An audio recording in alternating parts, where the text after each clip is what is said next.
Hello hi. Royal എൻഫീൽഡിൽ നിന്നും 3 packages നമുക്കിവിടെ ലഭിച്ചിട്ടുണ്ട്.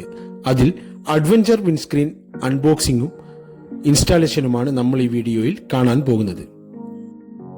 ബോക്സിൽ ഒരു കവറിൽ പൊതിഞ്ഞ നിലയിലാണ് നമുക്ക് വിൻസ്ക്രീൻ ലഭിക്കുന്നത്. വിൻസ്ക്രീനിന്റെ താഴത്തെ ഭാഗത്തായി റോയൽ എൻഫീൽഡ് ബ്രാൻഡിങ്ങും കാണാൻ സാധിക്കുന്നു. ക്ലിയറായ അക്രലിക് കൊണ്ടാണ് ഈ വിൻസ്ക്രീൻ നിർമ്മിച്ചിരിക്കുന്നത്. റോയൽ എൻഫീൽഡിൽ സ്റ്റോക്കായി വരുന്ന വൈസർ ഒരൽപ്പം ടിൻഡഡ് ആണ്. അതുപോലെ തന്നെ ഒരു അഡ്വഞ്ചർ ബൈക്കിൽ കാണുന്നതിൽ നിന്നും കുറച്ച് ഉയരം കുറഞ്ഞതുമാണ്. അതുകൊണ്ട് തന്നെ ഹൈസ്പീഡ് യാത്രകളിലും ദീർഘദൂര യാത്രകളിലും വിൻഡ് ബഫറ്റിംഗ് അനുഭവപ്പെടാനുള്ള സാധ്യത കൂടുതലാണ്. എന്നാൽ അഡ്വഞ്ചർ സ്ക്രീൻ സ്റ്റോക്ക് വൈസറിനേക്കാളും കുറച്ച് ഉയരം കൂടിയതാണ്. അഡ്വഞ്ചർ വിൻസ്ക്രീൻ ഇൻസ്റ്റാൾ ചെയ്യുന്നതിന് വേണ്ടി ആദ്യം സ്റ്റോക്ക് വൈസർ അഴിച്ചു മാറ്റേണ്ടതുണ്ട്. അതിന് ടൂൾ ബോക്സിൽ നൽകിയ എല്ലും കീ ഉപയോഗിക്കാവുന്നതാണ്.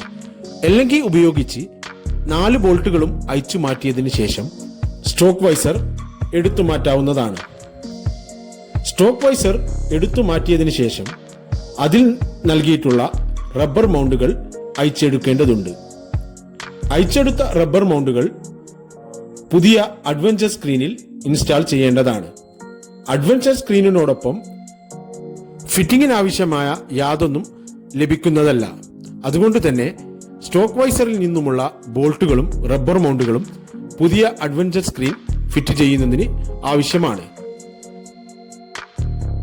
അഡ്വഞ്ചർ സ്ക്രീൻ പൊസിഷനിൽ വെച്ചതിന് ശേഷം ബോൾട്ടുകളും എല്ലും കീയും ഉപയോഗിച്ച് അത് അവിടെ ഫിക്സ് ചെയ്യാവുന്നതാണ്.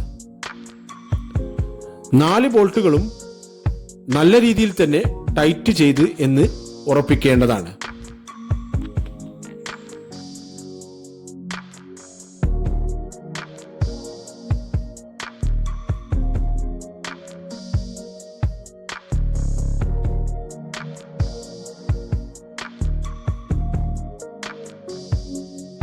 അഡ്വഞ്ചർ സ്ക്രീൻ ഇൻസ്റ്റാൾ ചെയ്തതിനു ശേഷം ബൈക്കിന്റെ ലുക്സിൽ കാര്യമായ മാറ്റം നമുക്ക് കാണാൻ സാധിക്കുന്നതാണ്.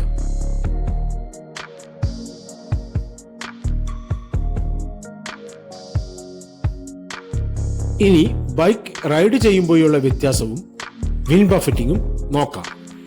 പുതിയ വിൻസ്ക്രീൻ ഇൻസ്റ്റാൾ ചെയ്തതിന്റെ പ്രകടമായ ഒരു മാറ്റം ഡാഷിൽ കാണാൻ സാധിക്കുന്നുണ്ട്. ഇതിന്റെ വ്യത്യാസം അറിയാൻ പഴയ സ്റ്റോക്ക് വൈസർ ഉപയോഗിച്ചുള്ള ഒരു വിഷ്വൽ നമുക്ക് കാണാം.